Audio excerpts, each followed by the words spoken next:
और फिर क्या हो गया कि गठबंधन भी हो गया, सीट भी बढ़ गई, साइन भी हो गई, खजुराहो में सीट भी दे दिए। कहा जाता है कि जो पानी से नहाएगा वो सिर्फ लिबास बदल सकता है, लेकिन जो पसीने से नहाएगा वो इतिहास बदल सकता है।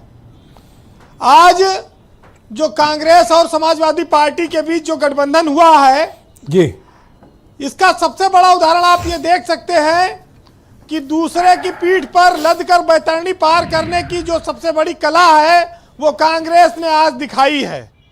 इस गठबंधन में ये साफ है कि कांग्रेस जो एक सीट पर उत्तर प्रदेश में थी वो अब 17 सीटों पर चुनाव लड़ने जा रही है।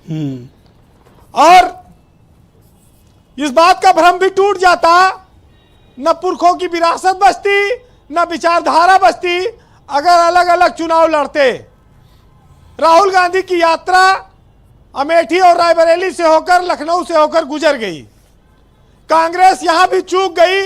अगर वो पहले ये काम निपटा लेती सीटों के बंटवारे का तो उसको अखिलेश यादव का वहां साथ मिलता और एक बड़ी उनको एक फिगर, एक बड़ा एक पॉलिटिकल माइलेज मिलता। आपने कहा ऑब्जर्वेशन सही है, बड़ा मैसेज आता।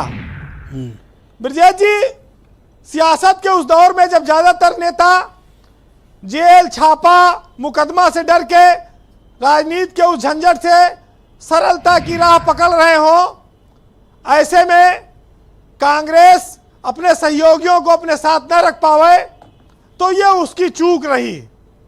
और अखिलेश यादव ही अब उत्तर प्रदेश या पूरे इंडिया गठबंधन में एकमात्र नेता है जो गठबंधन में बचे हैं। बाकी कांग्रेस के गठबंधन में कोई नाम बचा नहीं। एक परसेप्शन ये बन रहा था कि राहुल गांधी की यात्रा जिस जिस प्रदेश से गुजर रही है सहयोगी उनका साथ छोड़ते जा रहे हैं। उत्तर प्रदेश में भी आकर यही स्थिति बन गई।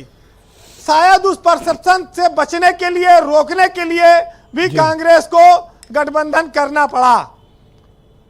अखिलेश यादव ने इस गठबंधन को बनाए रखने के लिए एक बड़ी कुर्बानी दी है और इस कुर्बानी को 17 सीटों के रूप में आप देख सकते हैं। इसके पहले आरएलडी को भी 35 सीटों पर उन्होंने चुनाव लड़ाया था, तब भी पार्टी के भीतर खाने ये कहा गया कि ज्यादा दे दिया। सबसे बड़ी बात यह है कि जयंत चौधरी के जाने के बाद कांग्रेस किस दम पे अकेले लड़ती, खाली इसलिए कि मुसलमान उनको वोट करेगा और ये दबाव दिखा के मुसलमान वोट बिखर रहा है, भाजपा जीत जाएगी, कांग्रेस ज़्यादा वोट ले लेगी, सपा को कम मिलेगा, ये सब दिखाकर चीज़ें चलती रहीं। लेकिन उनको इस बात का भी अंदाज़ा था कि अमेठी और रायबरेली में बिना समाजवादी पार्टी के कांग्रेस का कैंडिडेट कैसे जीतेगा। लय तो आज 17 सीट लिए हैं अभी भी, लेकिन जीत हार की बात 2 ही 3 सीट पे होगी जहां कांग्रेस बेहतर लड़ सकती हो। तो तमाम सारे इक्वेशंस हैं, सवाल हैं, गणित है और समीकरण है। भाई रवि वर्मा को कांग्रेस ने ले लिया, सपा छोड़ के गए, महासचिव थे, और लखीमपुर में उन्हीं के लिए टिकट भी मांगोगे। हमारे नेता भी तोड़ लो, हम आपसे टिकट भी ले लो, तो इतना कोई जो है पार्टी बेवकूफ़ तो है नहीं।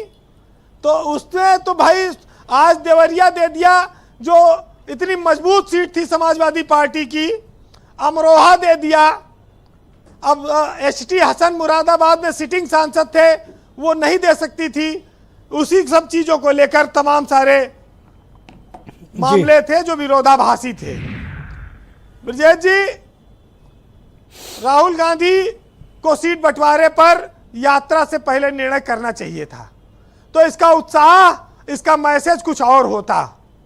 कांग्रेस अपने दौर के हिसाब से अगर डिमांड करती तो यह गठबंधन और बेहतर होता, इतनी आलोचना न चलती जो कल हम लोग गठबंधन के टूटने का ऐलान कर रहे थे और राहुल गांधी अकेले आकर लखनऊ से निकल गए। उनको एक साथ मिलता, लेकिन अखिलेश यादव ने ऐलान किया था कि वो अमेठी रायबरेली में शामिल होंगे, लेकिन इसी वजह से मामला नहीं बन पाया। जी वीरेंद्र जी, अब तो कांग्रेस को खुश होना चाहिए कि कांग्रेस ने एक समझदारी भरा फैसला किया है और मुसलमानों को भी एक इत्मीनान दिया है कि भटकने की जरूरत नहीं है, हम साथ साथ हैं। तो भाजपा के लिए एक कड़ा मुकाबला तैयार हो रहा है।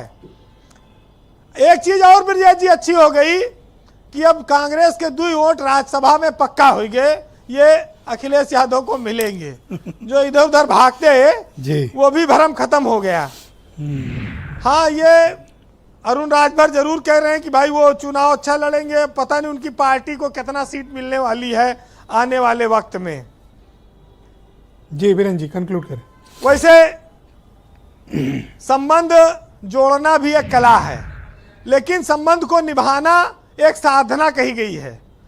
और जिंदगी में हम कितने सही हैं और कितने गलत हैं, ये सिर्फ 2 ही लोग जानते हैं, एक ईश्वर और दूसरा आदमी की अंतरात्मा।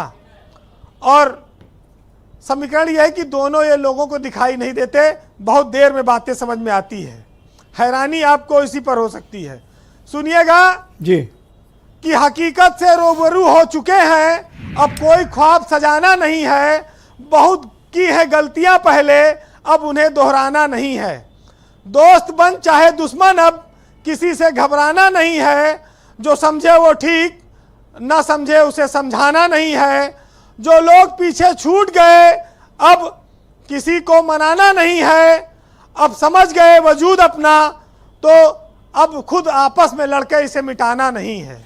बहुत शुक्रिया वीरेंद्र जी, आपका बहुत बहुत धन्यवाद। ग्राउंड जीरो से अपने इनपुट, फीडबैक और पॉलिटिकल ऑब्जर्वेशन